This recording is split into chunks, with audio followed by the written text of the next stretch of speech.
പ്രിയ സഹോദരി സഹോദരന്മാരെ, I am ചുചസങ്ങാടി. Kuruva panchayat പൗരസമിതിയുടെ ഒരു സുപ്രധാന തീരുമാനം വിളംബരം ചെയ്യുന്നതിന് വേണ്ടിയാണ് ഞാനിപ്പോൾ ഈ വീഡിയോ റെക്കോർഡ് ചെയ്യുന്നത്.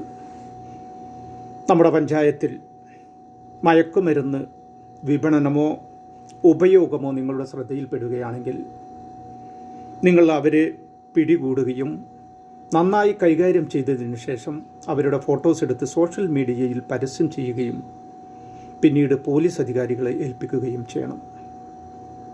മാത്രവുമല്ല, നാർക്കോട്ടിക് ഇൻ്റലിജൻസ് വിഭാഗത്തിന് താഴെ പറയുന്ന നമ്പറിൽ രഹസ്യമായി വിവരം നൽകുകയും വേണം. നമ്മുടെ നാട്ടിൽ മയക്കുമരുന്ന് കൊണ്ടുണ്ടാകുന്ന വിപത്തിനെ കുറിച്ച് നിങ്ങളെല്ലാവരും ബോധവാന്മാരാണ്. നമ്മുടെ നാട്ടിൽ നിന്ന് മയക്കുമരുന്ന് ഉപയോഗത്തെ കെട്ടുകെട്ടിക്കുന്നതിന് വേണ്ടി നമ്മളെല്ലാവരും ഒത്തൊരുമിച്ചുകൊണ്ട് കൈകോർക്കണം. അതിന് ഇത്തരക്കാരുടെ വിവരം രഹസ്യമായി അധികാരികളെ അറിയിക്കണം.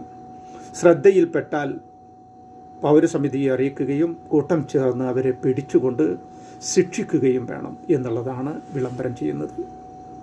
വീട്ടിൽ അമ്മമാർക്കും സഹോദരിമാർക്കും മനസ്സമാധാനത്തോടെ കിടന്നുറങ്ങാനുള്ള ഒരു അന്തരീക്ഷം നമ്മൾ സൃഷ്ടിക്കണം. അതുകൊണ്ട് മയക്കുമരുന്നിനെതിരെയുള്ള ഈ പോരാട്ടത്തിൽ പൗരസമിതിയോടൊപ്പം എല്ലാവരും സഹകരിക്കണമെന്ന് താഴ്മയായി അഭ്യർത്ഥിക്കുകയാണ്.